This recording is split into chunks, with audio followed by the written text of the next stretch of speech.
Hello everyone, আসসালামু আলাইকুম। আশা করি সবাই ভালো আছেন, সুস্থ আছেন। আমি আলহামদুলিল্লাহ আপনাদের দয়ায় ভালো আছি। কাছে দূরে দেশের বাইরে যে প্রান্ত থেকে আজকে আমার ভিডিওটি দেখছেন তাদেরকে অসংখ্য ধন্যবাদ জানিয়ে শুরু করছি আজকে ছোট্ট একটি ব্লগ। আশা করি পুরো ভিডিওটি দেখে গঠনমূলক সুন্দর একটা কমেন্ট করে দিয়ে যাবেন। আপনার একটা কমেন্টই আপনার বাড়িতে আমাকে পৌঁছায় দিবে। তো অনেকেই খুলনা তাবলিগ মসজিদ সম্পর্কে জানেন। তো এটা হচ্ছে খুবই নামকরা তাবলিগ মসজিদ খুলনার মধ্যে। আমার বাসার সামনেই এই তাবলিগ মসজিদটা। এখন 2 তলা 3 তলা গঠন করতেছে, মানে 2 তলা 3 তলা হচ্ছে এখনো পর্যন্ত, মানে হয়ে পারেনি। তো আমি বেশ কিছুক্ষণ বিকালবেলা এটা ভিডিও করতেছিলাম আপনাদেরকে দেখাবো বলে। তো ওই মসজিদের পাশেই আমি থাকি।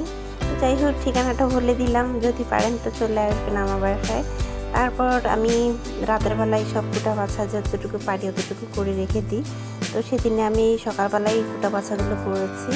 তো এরপরে কি রান্না করব, আমি আজকে হচ্ছে গিয়ে লাউ দিয়ে চিংড়ি মাছ রান্না করেছি। বেশ কিছু বড় বড় চিংড়ি মাছ ছিল ফ্রিজে। তো ভাবলাম যে লাউ দিয়ে চিংড়ি মাছ একটু সবজির মতো রান্না করি, বেশ খেতে ভালো লাগবে। কারণ 2 দিন হয়ে গেছে আমার লাউটা নিয়ে আসা হয়েছিল। তো এরপরে গরুর মাংস আমি বসিয়ে দিয়েছি। গরুর মাংস সচরাচর আপনারা যেভাবে বসান, যেভাবে রান্না করেন, আমিও ঠিক সেভাবেই রান্না করি। নতুন করে আসলে কিছুই দেখানোর নাই, তবুও একটু বলি যেহেতু ব্লগ ভিডিও তৈরি করতেছি। আমি এখানে প্রথমে হচ্ছে গিয়ে তেল দিয়ে দিয়েছি, মাংসগুলো দিয়ে দিয়েছি। আর বাটির মধ্যে হচ্ছে কি হলুদ গুঁড়ো, মরিচের গুঁড়ো, তারপরে জিরা বাটা, রসুন বাটা, আদা বাটা, পেঁয়াজ যা ছিল সব একটুখানি মানে পানির মধ্যে গুলে নিয়ে তারপর কিছুক্ষণ ভিজিয়ে রেখেছিলাম।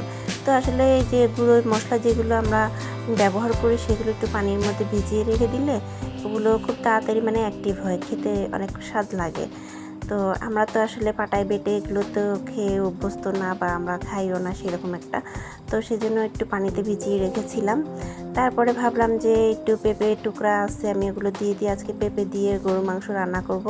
তো আগে কিছু পেঁপে দিয়ে দিচ্ছি, কারণ হচ্ছে কি গরুর মাংসটা যেন তাড়াতাড়ি সিদ্ধ হয়ে যায়।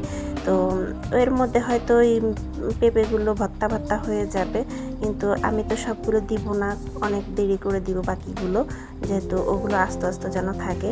তো যাই হোক, পেঁপে দিলে পরে হচ্ছে গিয়ে তাড়াতাড়ি গরুর মাংসটা সিদ্ধ হয়ে যায়, এই জন্য পেঁপে দেওয়া। এদিকে আমি ভাত রান্না করে ফেলছি, আর হচ্ছে গিয়ে লাউয়ের মাথার দিকটা যেটা শক্ত হয়েছিল, বেশ অনেকটাই শক্ত হয়েছিল। তো আমি ভাবলাম যে একটু ভাজি করে দেখি, যদি খাওয়ার মতন হয় তো খাওয়া হবে।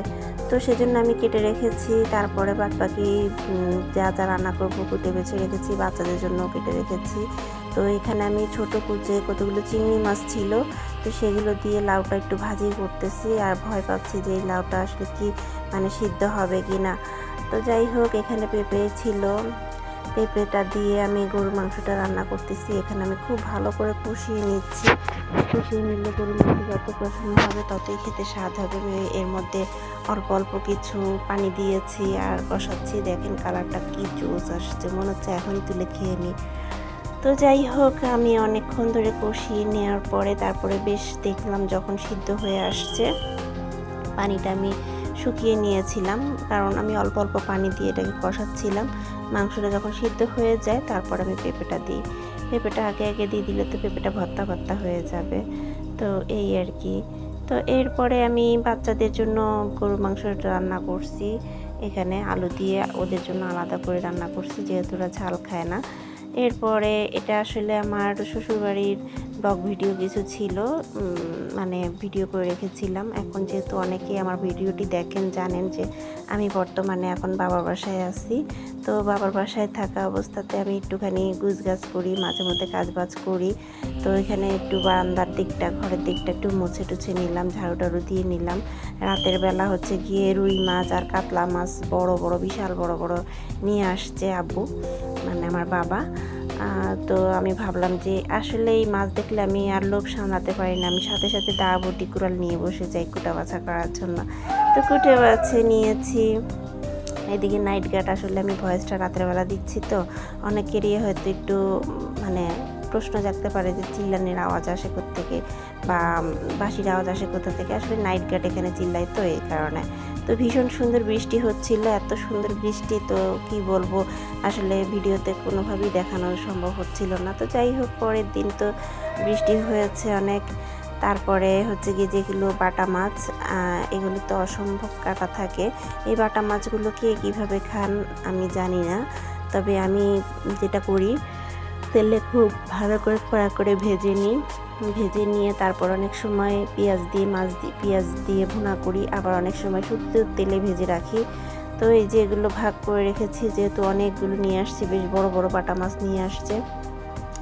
সন্ধ্যার সময় আমাদের আসলে এই যে এই নাস্তার আইটেমগুলো ছিল, মূলত আমাদের নিচতলায় একজন আঙ্কেল মারা গিয়েছিল, তো তার মিলাদের কারণে এগুলো দিয়েছে। আর ওই যে গোল গোল যেগুলো দেখছেন সেগুলো বাসায় বড়াগুলো বানানো হয়েছিল, বড়াগুলো আমার মা বানিয়েছে।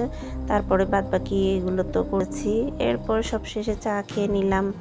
আজকের মতন এখানেই সমাপ্তি। সবাই ভালো থাকবেন, সুস্থ থাকবেন, আমার জন্য দোয়া করবেন, সবাইকে সাপোর্ট করবেন।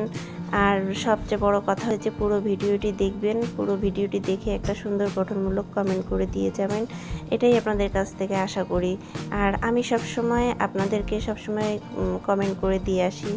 আল্লাহ হাফেজ, আসসালামু আলাইকুম।